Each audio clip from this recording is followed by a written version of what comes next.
День за днем корреспонденты нашего телеканала следят за всем, что происходит у нас в республике и, конечно, за ее пределами. И сегодня, подводя итоги уходящей недели, мы расскажем вам о самых интересных событиях. Вы смотрите итоговую программу «Якутия. День за днем». Меня зовут Иван Лазаренко, и вот о чем мы расскажем в ближайший час.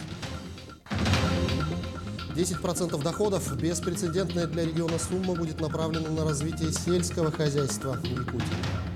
В итоге мы получаем сумму где-то порядка 12,5 миллиардов рублей из республиканского бюджета. Я это говорю с гордостью, потому что это беспрецедентная сумма для нашей республики. Ни в какие года такая сумма на развитие сельского хозяйства не предусматривалась. Готова ли республика к отопительному сезону? Что делать с аварийными отключениями электроэнергии, когда откроют ледовые переправы? Прошла большая пресс-конференция первого зампреда правительства республики Дмитрия Садовникова. Надежность теплоснабжения, электроснабжения во время прохождения отопительного сезона оно является получением паспортов готовности. Всероссийский день матери отмечается 28 ноября. Председатель правительства республики Андрей Тарасенко поздравил многодетных матерей и вручил государственные награды. А у перинатального центра в столице региона открыли памятник кормящей матери.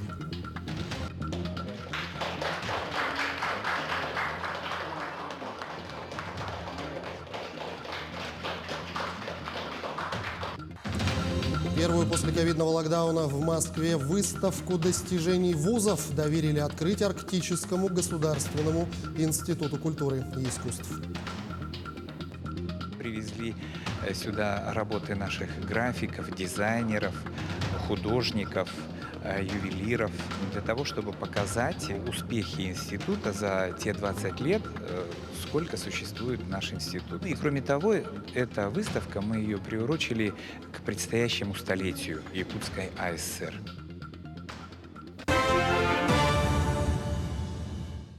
Начнем с эпидобстановки. Ежедневные цифры, которые озвучивает оперативный штаб на количестве заболевших COVID-19 в республике, находящихся в стационарах, больных, а самое главное, провакцинированных, на этой неделе начали вселять определенную долю оптимизма, что мы движемся в правильном направлении. Устойчивая тенденция к снижению количества заболевших и рост процента провакцинированных говорят сами за себя. Об этом заявила зампред правительства региона Ольга Балабкина на последнем брифинге оперштаба Якутии. Текущая санитарно-эпидемиологическая обстановка республики сохраняет тенденцию к снижению выявленных новых случаев новой коронавирусной инфекции. Сегодня непосредственно есть определенная тенденция немного к снижению лиц в тяжелом состоянии. Сегодня в тяжелом состоянии находится 117 человек, из них на аппарате искусственной вентиляции легких 31 житель республики, независимо от того, как в городе Якутске, так и в районах республики в оборудованных реанимационных отделениях. Безусловно, в республике на настоящий момент продолжает медицинские организации осуществлять вакцинацию населения. Сегодня уже первую вакцину получили 65,5% от взрослого населения республики. Но нужно обратить внимание, что для последней недели, вот именно этой недели, характерно небольшое снижение количества вакцинированных граждан. Вторую неделю мы живем в условиях измененного режима использования торговых центров, мест массового пребывания людей. Соответственно, мы начинаем уже постепенно привыкать к QR-кодам. И, соответственно, хотелось бы обратить внимание на то, что в целом по Российской Федерации это уже такой становится определенного рода нормой поведения для того, чтобы прежде всего не допускать или ограничивать контакты людей, которые защищены от вакцины, и защищены от вируса, и которые не защищены от вируса, для того, чтобы не давать пробивать формирующийся коллективный иммунитет. Ну а если говорить о ситуации в глобальных масштабах, то большой неожиданностью стал обнаруженный на юге Африки новый штамм коронавируса, который Всемирная организация здравоохранения квалифицировала как вызывающий беспокойство. Об этом сообщило Федеральное ведомство здравоохранения Швейцарии, сославшись на итоги экстренного заседания ВОЗ. Специалисты предполагают, что новый вариант вируса не только серьезно мутировал, но и легче передается от человека к человеку, чем штамм Дельта. Швейцария на фоне решения Всемирной организации здравоохранения по аналогу с Россией решила ограничить въезд в страну для граждан из ряда африканских стран с 26 ноября. В России такое ограничение начинает действовать 28 ноября. Также все приезжающие в страну обязаны будут сдать тест на коронавирус, даже если они были вакцинированы или уже переболели инфекцией. Кроме того, для вновь прибывших вводится 10-дневный карантин. Ограничения будут распространены на все страны, где впоследствии будет обнаружен южноафриканский штамм.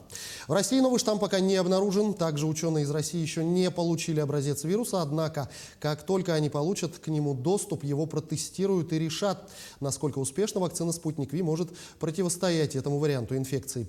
По оценкам Центра Гамалеи, шансы на то, что вакцина справится с задачей, высоки, так как «Спутник Ви» дает выработку антител широкого спектра. Вернемся к ситуации в Якутии. К сожалению, в ряде районов, в том числе в Нерюнгринском, эпидобстановка остается по-прежнему весьма напряженной. Заболеваемость как острыми респираторными инфекциями, так и коронавирусной инфекцией не снижается на протяжении нескольких недель. Все подробности далее. За прошедшую неделю в Нерюнгринском районе зарегистрировано порядка 740 случаев заболевания респираторными инфекциями, а за предыдущую около 660. То есть прирост заболеваемости в неделю составляет 20-25%. Увеличение заболеваемости отмечается как среди взрослого, так и среди детского населения. Среди детского населения основная возрастная категория 7-14 лет. И заболеваемость распространяется среди взрослого населения старше 15 лет, в том числе среди работающих граждан. Заболеваемость протекает в разных формах, в том числе и есть лица, которые попадают в инфекционные стационары в связи с тем, что заболеваемость принимает более тяжелые формы течения. По коронавирусной инфекции ситуация также не становится легче. В связи с открытием аэропорта начинается дополнительная миграция. Заезд вахтовых работников и низкие темпы вакцинации – все это дает толчок к росту заболеваемости. Следует отметить, что вакцинированные лица при заражении переносят заболевание легче и выделение вируса значительно ниже, нежели от лиц, не прошедших вакцинацию. Также по постановлению главного санитарного врача Российской Федерации теперь вакцинированные граждане, состоящие в контакте с заболевшими, не будут обязаны соблюдать режим самоизоляции. На сегодняшний день первым компонентом привито у нас 33 950 человек, что составляет 73,8% от плана вакцинации и 58% от населения, взрослого населения Нерюнгринского района. Вторым компонентом привито 18,5 тысяч. Так как дети не относятся к группе подлежащих вакцинации, распространение коронавируса среди детского населения стремительно растет. На сегодня на дистанционное обучение переведены 25 классов общеобразовательных школ и 7 групп дошкольников. Оперативным штабом принято решение о переводе на дистанционную форму обучения учреждений дополнительного образования.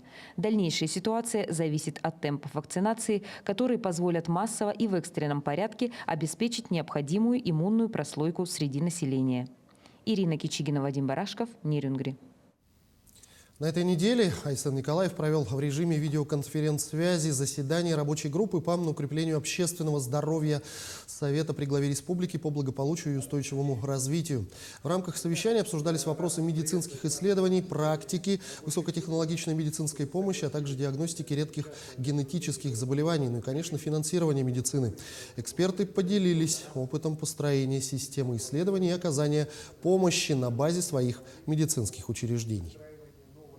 Медицина в Якутии обязательно должна стать человекоориентированной, она должна стать персонализированной на основе, безусловно, передовых достижений медицинской науки. И, безусловно, для этого должна быть отработана соответствующая база.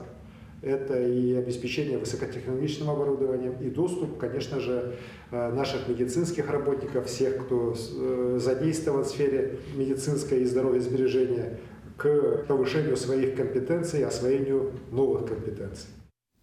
Еще одни очень важные цифры были озвучены на этой неделе, и речь не о коронавирусе.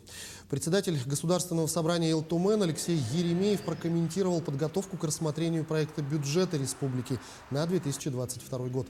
Спикер подчеркнул роль главы Якутии Айсена Николаева в принятии судьбоносного решения по поддержке именно сельского хозяйства. И цифры действительно впечатляют. Когда мы рассматривали закон в первом чтении, мы утвердили цифру в параметрах на 7 миллиардов 200 миллионов рублей по программе развития сельского хозяйства. В процессе согласительной работы мы достигли суммы где-то порядка 10 миллиардов 900 миллионов рублей.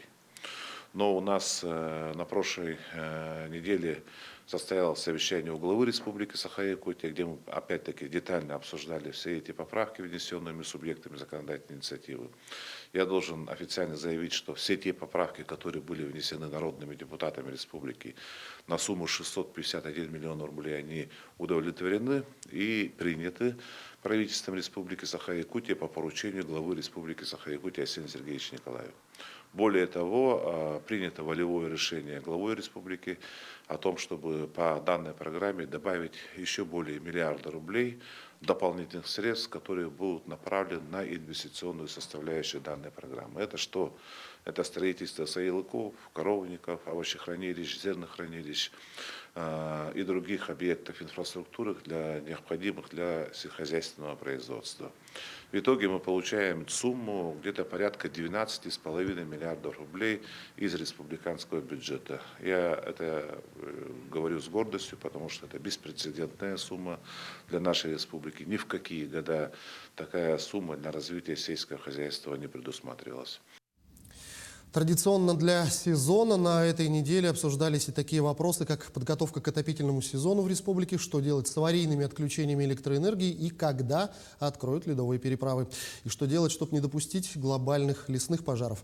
Накануне большую пресс-конференцию дал первый заместитель председателя правительства Дмитрий Садовников. Прозвучавшие темы разбирала наш корреспондент Мадина Халикова. Вопросы с подачей тепла в Якутии всегда актуальны. В условиях сурового климата жители республики должны быть обеспечены отоплением. Зимний сезон стартовал, и температура в некоторых районах уже опускалась ниже 45 градусов. Дмитрий Садовников в ходе пресс-конференции резюмирует: регион готов. В будущем власти планируют серьезно заняться капитальным ремонтом и модернизацией объектов коммунальной инфраструктуры. Между тем, есть у ресурсников, конечно, выполнены работы, которые у нас имеют, скажем, происхождение советских времен, 70-х годов, а то и 60-х годов.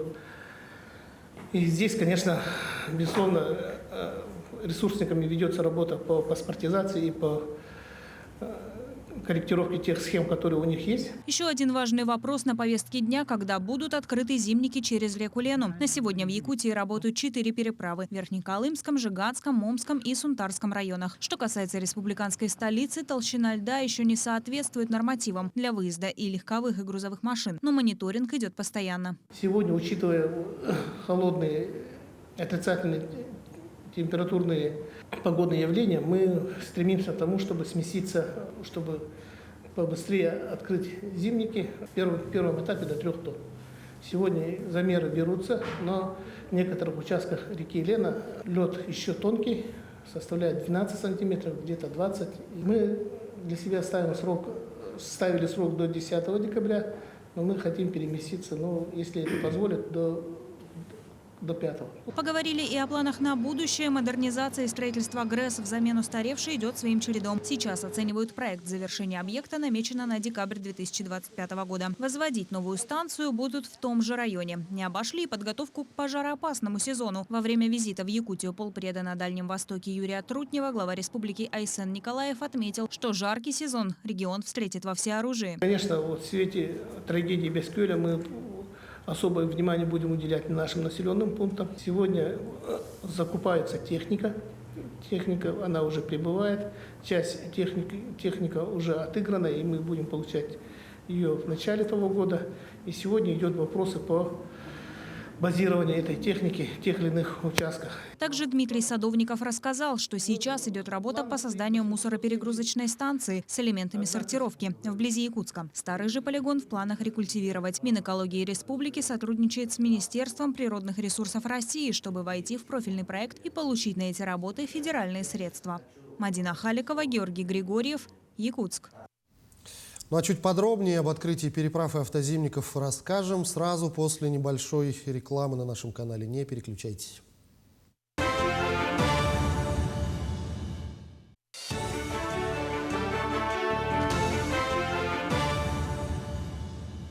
Продолжаем программу. В Якутии продолжается работа по подготовке зимних автомобильных дорог и ледовых переправ. В нескольких зимниках движение идет частично по отведенным участкам, а в декабре ожидается открытие 2 автодорог на всем протяжении. Все подробности у Власия Сергеева. На сегодняшний день в Якутии открыто более 1,5 из 10,9 тысяч километров зимних автомобильных дорог регионального значения. Участки зимников работают с различными ограничениями по общей массе автотранспорта. В декабре ожидается открытие еще 7 участков. Помимо этого, автодороги Арктика и Яна будут открыты полностью. Примерные сроки открытия зимников у нас утверждаются ежегодно приказом Министерства транспорта. В этом году этот приказ был принят в начале октября. В соответствии с ним примерные сроки могут корректироваться. Насколько мы знаем, в последние годы наблюдается аномально теплая погода. До середины ноября у нас практически выше минус 10 была погода. Вместе с этим продолжается работа по подготовке ледовых переправ. Так, в первых числах декабря планируется открытие переправ для транспорта до 4 тонн через реку Вилюю, села Верхний Вилюйск, Кундядя, Устье и Крестях. Открытие переправы Хатасы-Павловск через реку Лена грузоподъемностью до 3 тонн запланировано на 10 декабря. Со стороны города Якутска это устройство съездов, переправе, намораживание льда мотопомпами, устройство трассировки дороги со стороны Нижнего Бестяха. Также на сегодняшний день обустроены съезды на лед. Также ведется работа по намораживанию льда. В будущем при открытии будут установлены пункты весового контроля, шлагбаумы, знаки. Несмотря на то, что переправы еще не открыты, нерадивые водители выезжают еще на неокрепший лед, рискуя не только своей жизнью, но и жизнями пассажиров. Лед в данное время обманчивый. Его толщина льда неравномерная. Бывает 20 сантиметров, может через 3 метра идти будет 10 сантиметров. Поэтому передвигаться на машине категорически запрещено по льду из-за возможного провала автомобиля, а также выхода наледи на определенных участках реки из-за образования пустот и трещин. Отметим, что за несанкционированный выезд на переправу предусмотрены штрафы в размере от 3 до 5 тысяч для физических лиц и от 100 тысяч до 1 000 000 рублей юридическим лицам. Власий Сергеев, Григорий Охлопков, Семен Семенов, Якутск. Центр дополнительного образования СРГ в Ленске на безвозмездной основе предоставляет различные услуги старшему населению. Там изучают английский, шьют, создают украшения, играют на гитаре, танцуют и занимаются спортом. Об этом сюжет Анны Кожевниковой. Вся эта красота с колоритными якутскими орнаментами и украшениями не фабричного производства, сделана своими руками мастерицами Центра дополнительного образования СРГ. Это одно из направлений для взрослых. Здесь можно научиться шитью от самых азов и до такой вот виртуозной работы. В прошлом году женщины шили себе зимнее пальто в якутском стиле. Сейчас подобные работы готовят мастерицы в Бичинче. Эти дни онлайн работаем, в субботу встречаемся очно. У них там первый год обучения получается, тоже вот шьют пальто якутское. И это мы покажем в марте. Не только шитьем, еще в Центре доп. Образования СРГ занимаются рукодельницы в хендмейд-студии «Арт-декор». Тут женщины создают различные предметы интерьера и украшения. Ходить сюда очень нравится. Мы тут занимались, делали светильники, которыми дома пользуемся. Делали заколки для девочек, розочки, ободки делали. А сейчас готовят новогодние украшения. Руководит студией Айталина Бродникова. Помимо прикладного искусства, среди взрослых обучающихся популярны и такие творческие направления, как игра на гитаре и даже восточные танцы. Одно из самых актуальных сегодня стало направление туристический английский. Его преподает опытный педагог Екатерина Гуринова. Мне интересно, я достаточно долго занималась английским языком, немножко подзабыла. А язык – это дело такое, его нужно постоянно практиковать, разговаривать. Мы вместе с мужем ходим, поэтому нам интересно. И детей также тоже приобщаем. Обучают в СРГ и компьютерной грамотности с самого нуля. Эта группа создана для людей в возрасте 55+. Но и это еще не все. Какой досуг сегодня может быть без спорта? В Центре доп. Образования создана фитнес-студия «Леди Фит». Ее состав 50 человек, занимаются уже второй год. А возраст у нас совершенно разный, то есть у нас есть и детская группа. Сейчас у нас открылась группа «Мама-ребенок». Мы будем давать объявление о наборе, потому что это была наша разработка, новинка. Спасибо, что нас поддерживает наше руководство и дает такую возможность открыть такие новые направления. И старшая группа, естественно. Очень приятно здесь заниматься. Маргарита создала такую какую-то особую ауру. У меня сложность вызывает планка. А так, в общем, если какие-то проблемы возникают, не обязательно это все делать. Всего в СРГ обучаются более 2000 человек. Это и дети, и взрослые. А самое главное, что все направления на безвозмездной основе. Тогда как в больших городах люди платят немалые деньги за любое доп. Образование. Анна Кожевникова, Виталий Андреев, Ленск. Ну а что касается досуга в Алдане, то спортивно-оздоровительный комплекс «Энергетик» запущен полностью. Долгожданного открытия бассейна спортсмены и любители плавания ждали целых 10 лет. Об этом сюжет Татьяны Вахниной.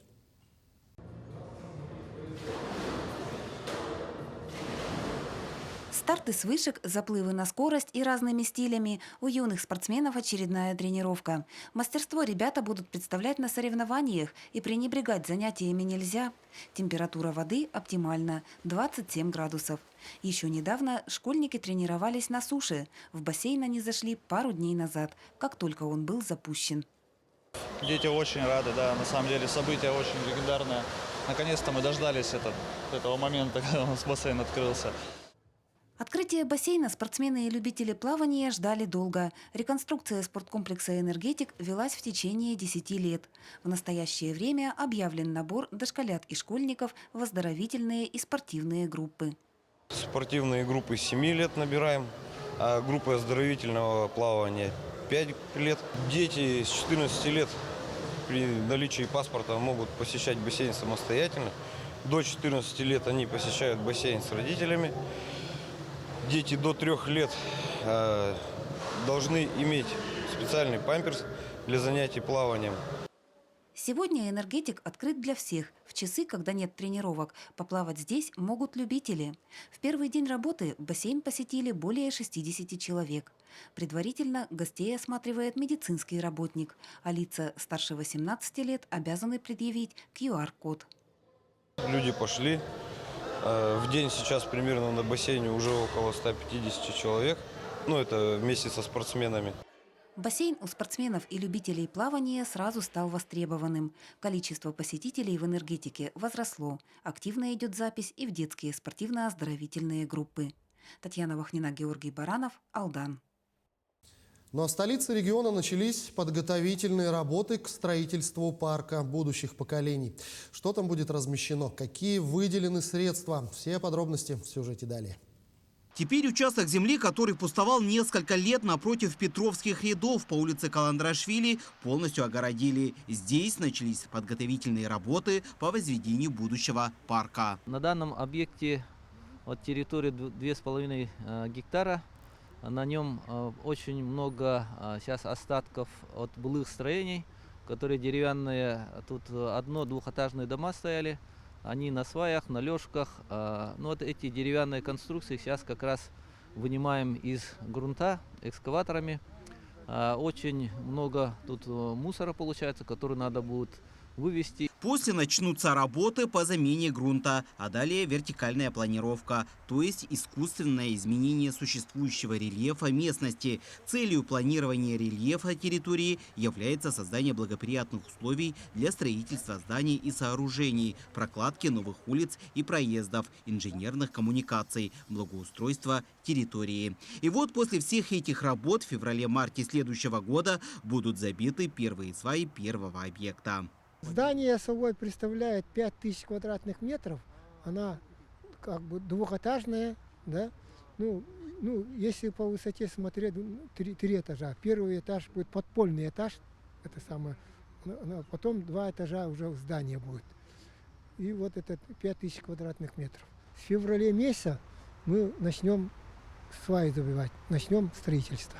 Объект, как нам сообщил генеральный директор Целевого фонда будущих поколений Республики Саха-Якутия, будет уникальным по своему строению и будет располагать в себе сразу несколько зон. Одним из интересных элементов будущего парка будут зеленые насаждения, которых в плане более 5000. Здесь будет такой интересный рельеф, который будет защищать вот от улиц, которые проходят со всех 4 сторон вот эту территорию.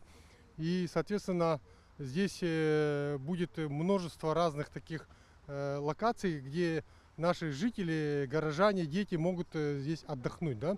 Здесь, ну, во-первых, здесь будет очень много зелени. Так? Здесь порядка 5000 деревьев и кустарников предполагается засадить.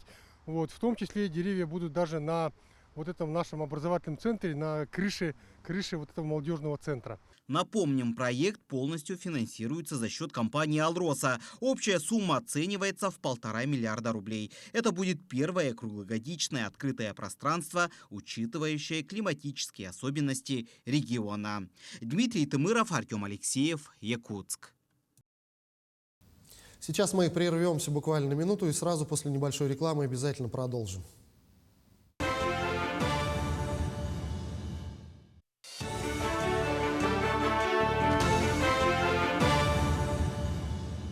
Продолжаем программу. В честь Всероссийского дня матери, который отмечается 28 ноября, в Якутии чествовали многодетных матерей. Председатель правительства республики Андрей Тарасенко поздравил многодетных матерей и активистов женского движения и вручил государственные награды от имени главы республики Айсена Николаева. Знак высшей благодарности матери, знак мать-героиня, знаки материнская слава 1 и 2 степеней, также 3 степени были вручены 18 матерям. Почетный знак имени Софьи Сидоровой получили 4 активистки общественного движения. Среди награжденных была многодетная мать Ульяна Егоровна Пермякова, ветеран Великой Отечественной войны, кавалер ордена «Материнская слава», почетный долгожитель Якутии, который отметила в этом году 101-й день рождения.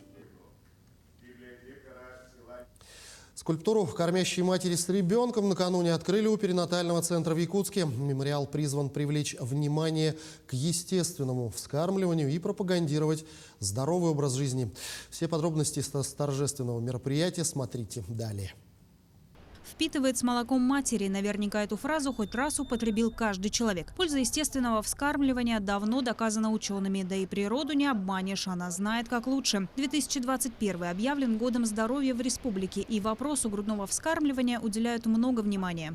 Мы объявили 25 числа неделю день грудного вскармливания, где наши врачи будут пропагандировать нашим матерям, чтобы они кормили именно грудным вскармливанием. Мы сами знаем, когда грудное вскармливание ребенок сразу со дня рождения питается, ребенок будет здоровым, и иммунитет у него очень высокой бывает. Республиканская клиническая с 2012 года носит звание Всемирной организации здравоохранения «Больница, доброжелательная к ребенку». Даже в это сложное время пандемии показатели по естественному кормлению достигают 94%. В преддверии Дня матери в России у перинатального центра Якутска открыли скульптуру «Кормящей матери с ребенком». Значимо, что памятник как раз приурочен вот году здоровья, да, объявленный в республике нашим главой Айсеном Сергеевичем Николаевым. И в год науки и технологий в Российской Федерации. И мы выражаем свою благодарность, свою глубокую благодарность организаторам и участникам настоящего мероприятия за их идеи, прорывные, можно сказать, идеи реализации государственной политики по сохранению здоровья населения нашего региона. О том, как будет выглядеть монумент, не знал никто, кроме его авторов. Поэтому, когда сняли полотнище, присутствующим открылась изящная бронзовая скульптура женщины с 2 детьми, олицетворение всех матерей. Прообразом стала известный детский доктор, заслуженный врач Якутской АСР, отличник здравоохранения Советского Союза Александра Кычкина. Скульптура связана с Александрой Дмитриевной Кычкиной, которая была родоначальником этой системы, заслуженный врач, который очень много сделала для развития здравоохранения, чтобы детство, материнство было счастливым. Поэтому я считаю, что вот этот памятник, эта скульптура будет притягивать многих жителей нашей республики и нашей страны. Медицинское сообщество уверено, скульптура станет национальным достоянием Якутии. Украшает монумент фраза самой Александры Кычкиной «Материнское молоко – основа здоровой жизни». Ее написали на 3 языках – якутском, русском и английском. Мадина Халикова, Павел Пахомов, Якутск. Еще одна значимая для социально-экономического региона новость пришла на этой неделе. Туристические маршруты Якутии признали одними из лучших в России.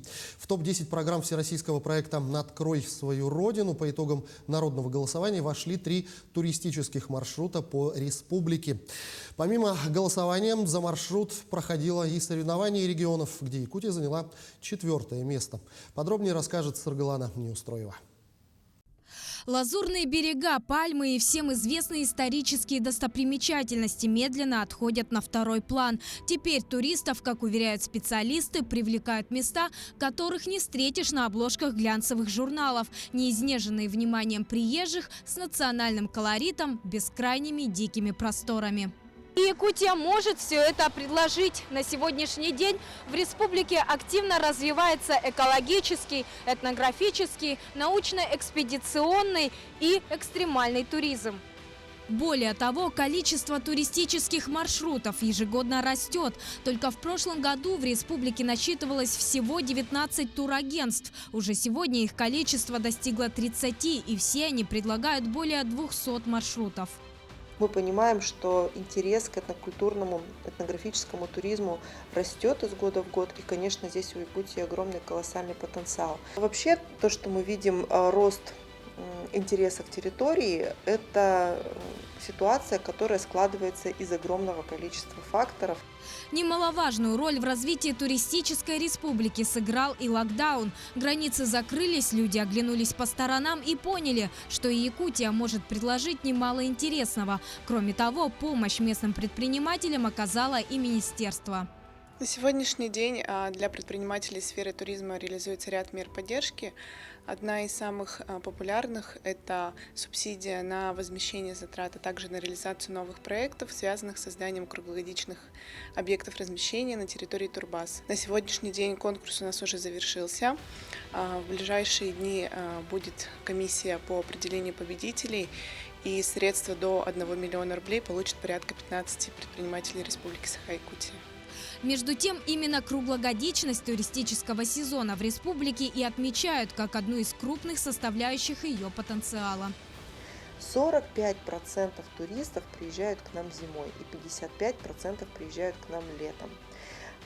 В межсезонье многие туристические территории недоступны, достаточно сложно доехать, но вполне доступно сегодня посетить территории с авиатранспортом. Да, у нас постоянно летают самолеты и в арктическую зону, и туристы, которые заинтересованы в посещении этих территорий, они такую возможность тоже имеют.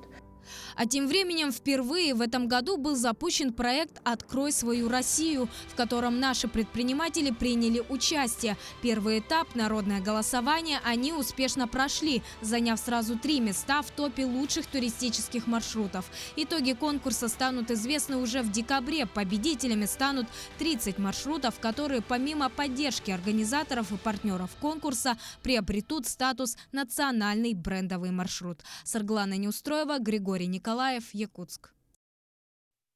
В этом году 10-летний юбилей отмечает самый инновационный передовой проект региональных властей «Технопарк Якутия». Сегодня он имеет статус регионального оператора фонда Сколково и входит в десятку лучших технопарков России. Более подробно, с какими показателями встречает свой юбилей технопарк и о самых важных моментах становления этого крупного бизнес-проекта в материале Дмитрия Тымырова. Сегодня в инфраструктурный комплекс технопарка входят биотехнологическая лаборатория, региональный центр инжиниринга, парк высоких технологий IT-парк и филиал в городе Нерюнгри. С момента их создания количество резидентов выросло в разы. У нас, значит, сейчас более 170 резидентов в технопарке. Выручка достигла 1,5 миллиарда рублей ежегодно. Это прогнозно, за этот год мы прогнозируем, что будет такая выручка. Через нас прошло более 700 заявок на резидентство. Ежегодно резиденты технопарка представляют ряд инновационных проектов, которые не только облегчают жизнь людей, но и синхронизируют новые технологии в общество. Все это, конечно, проходит благодаря мощной поддержке руководства парка. Технопарк Якутия, да, и в частности IT-парк, это прежде всего, конечно, площадка для общения людей. Мы здесь начали вариться в собственном соку, скажем так, когда много айтишников, много людей, которые делают свой бизнес, и много людей, которые делают новые продукты, инновационные продукты, сталкиваются друг с другом. Это начиналось еще на Дзержинского 76, мы начали вместе собираться, и это основная, на самом деле, как я вижу, действительная ценность того, что делает технопарк Якутия. И делает это он с помощью, конечно, определенных инструментов. Помимо рекламы и продвижения их на большой рынок, поддержку резиденты технопарка получают и здесь, на месте. Резидентам парка дается на льготных условиях помещения, также бесплатный интернет, электричество и предоставляются услуги еще сервисных компаний. Тоже можно арендовать на льготных условиях компьютерную технику, мебель. Основные направления их работы – информационные технологии, энергоресурсосбережение и энергоэффективность, и био, агробио и биомедицинские технологии, строительство, транспорт и транспортная инфраструктура. Так, в первом полугодии 2021 года компании привлекли 60 миллионов рублей инвестиций, создали 334 рабочих места. Общая выручка резидентов технопарка и IT-парка составила 729 миллионов рублей, что почти вдвое больше, чем за аналогичный период прошлого года. Встречая юбилейную дату, руководство технопарка планирует расширить свою сеть и открыть в следующем году ряд IT-проектов и IT-центров в районах республики. Это Верхоянский, это у нас Оленёкский, Татинский, Кобейский, так, и Алекминский, по-моему, еще. Это связано с тем, что спрос среди жителей региона в сфере IT-разработок растет в геометрической прогрессии не только среди молодежи, но и среди детей школьного возраста. Вместе с этим это даст возможность организовать ряд новых рабочих мест. В этот юбилейный год планов у руководства технопарка много. И одна из них – это развитие инновационной экосистемы в регионе, чтобы к 2024 году стать инновационно-технологическим центром-лидером на всем Дальнем Востоке, который обеспечит комплексную поддержку высокотехнологичных проектов и компаний. Дмитрий Тымыров, Григорий Яхлопков, Якутск. Сейчас мы вновь ненадолго прервемся, не переключайтесь.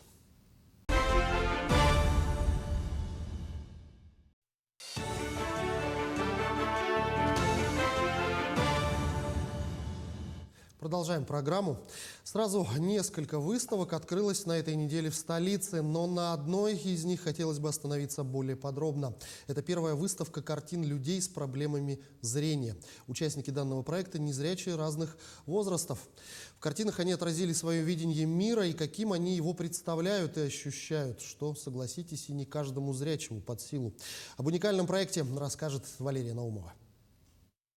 «Я вижу сердцем» — это проект, где участниками являются незрячие люди разных возрастов и пола. В картинах они отразили свое видение мира, каким они его представляют, ощущают, свои мысли, мечты, любовь и воспоминания.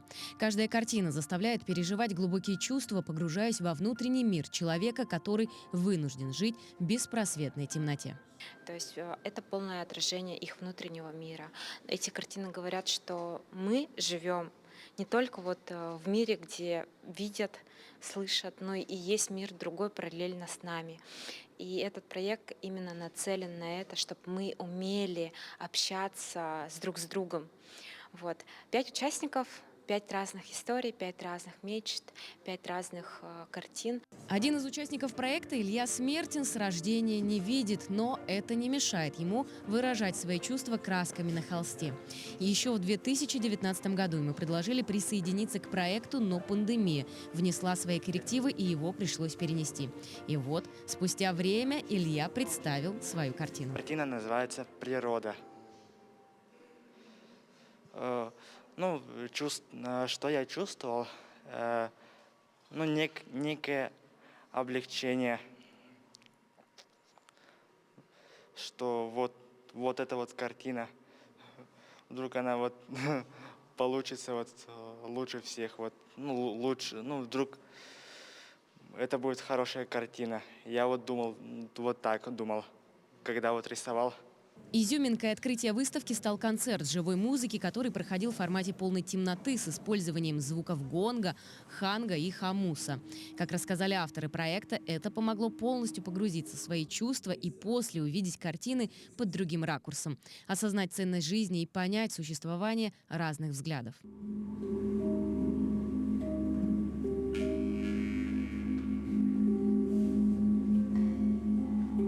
Следует отметить, что у проекта амбициозные планы. Организаторы нацелены на то, чтобы вывести его на международный уровень в следующем году. И уже есть приглашение из Нью-Йорка. Потому что «Я вижу сердцем» призван обратить внимание не только на жизнь слепых и слабовидящих, но и на бессмертное искусство, позволяющее дотронуться к красоте нашего мира всем без исключения. Валерия Наумова, Иван Яковлев, Григорий Николаев, Якутск.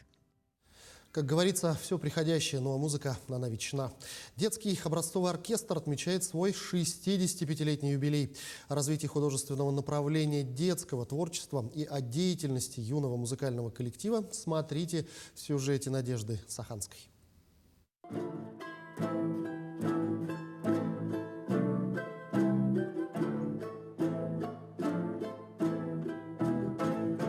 Славная история этого коллектива началась еще в 1956 году, когда при Дворце пионеров Якутска был создан оркестр народных инструментов. За годы существования музыкальный коллектив продолжает совершать огромный путь, наполненный творческим поиском и вдохновением. Не каждому, скажем так, детскому оркестру исполняется 65 лет. И более того, наш детский оркестр народных инструментов, он единственный во всей республике.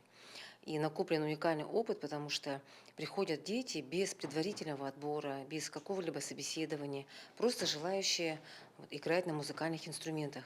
Оркестр совершенствуется с каждым годом. Мастерство игры на музыкальных инструментах растет. Некоторые по завершении своей творческой деятельности в оркестре не забывают родную альма-матер и продолжают заниматься музыкой, больше уже, конечно, для души. Многие выпускники, даже которые давно закончили, они продолжают заниматься музыкой, присылают мне свои исполнения на гитаре, песни поют и сами говорят о том, что это очень полезно им и нужно им. Тем временем ученые говорят, что занятия музыкой дисциплинируют, помогают всесторонне развиваться и несут только положительный характер. Игра на музыкальном инструменте, она мне дает усидчивость. Я стала более усидчивой, и это помогает мне в учебе. В первый год сложно влиться в коллектив. Когда ты самый маленький, все остальные уже такие большие, все друг с другом разговаривают. А во второй год я уже как-то влилась в оркестр, и мне стало куда легче. Тщательная и кропотливая работа, высокий профессионализм и неиссякаемый энтузиазм. На этом и строится любовь к музыке, которую дети играют в первую очередь для себя, но с таким заразительным мастерством, что она начинает и звучать для других, причем на международном уровне. Отрадно, что буквально каждый год наш оркестр становится лауреатом и международных конкурсов, и всероссийских конкурсов среди детских коллективов. И каждый раз организаторы подчеркивают, что это действительно уникальный оркестр. Вот и мы говорим, что не только на территории республики, но и уже признают эксперты и на российском уровне. Очевидно, что участникам оркестра известно некоторое волшебное средство, которое позволяет ему вот уже 65 лет нести эстетику в массы. И ответом будет слово «музыка». Надежда Саханская, Григорий Николаев, Якутск. Тем временем на этой неделе на территории региона стартовала декада, посвященная Аланхо.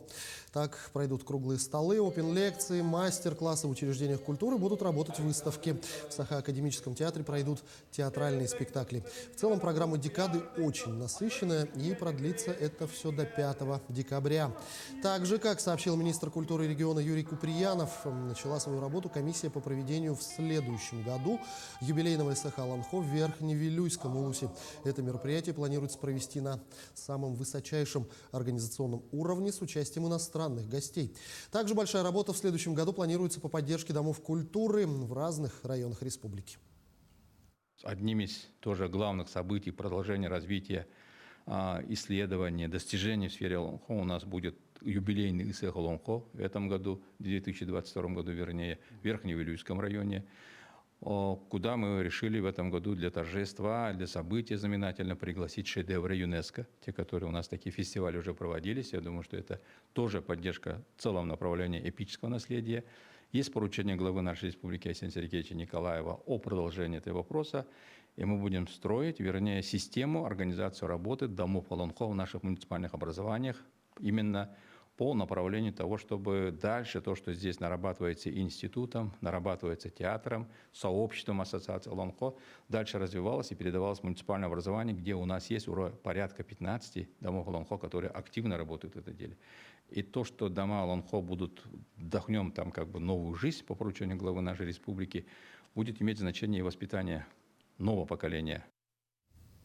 Ну а первую после ковидного локдауна в Москве выставку достижений вузов на Тверской 11 доверили открыть Арктическому государственному институту культуры и искусств. Графические, дизайнерские, ювелирные работы студентов и преподавателей АГИКи украсили выставочный холл Министерства науки и образования России. Атмосферу этнической выставки из Якутии оценила наш собственный корреспондент Туяра Константинова.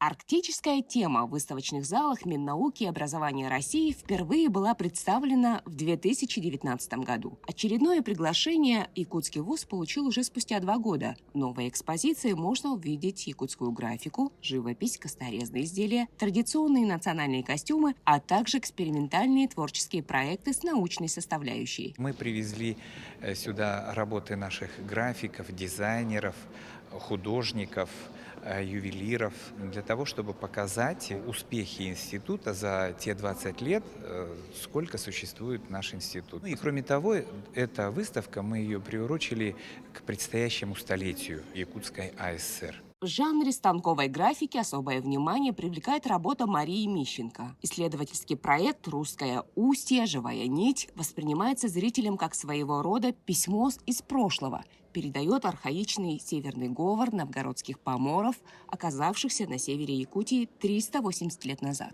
Мы увидели свои работы уже с другой точки зрения, в другом пространстве. И даже как-то тоже сделали какие-то новые открытия именно по части этих же работ, которые вдруг выглядят совсем по-другому, и они какие-то наполненные. Не менее оригинальная трактовка Аси Жирковой научной темы клонирования мамонтов. Кистью художника создана работа «Мамонт-2». За поиском вдохновения девушка поехала в Верхоянск, где осталась жить и работать. Очень рада, что наши ребята очень достойно могут выглядеть на такой очень серьезной арене. Мы как бы выглядим достойно, потому что у нас своя самобытность есть, своя огромная территория. Это дает очень большую энергию. Помимо лучших творческих работ, здесь демонстрируют и десятки научно-исследовательских трудов ведущих преподавателей института. А классические национальные костюмы народов Якутии предоставлены арт-галереей «Семех». Мы привезли эталонные костюмы,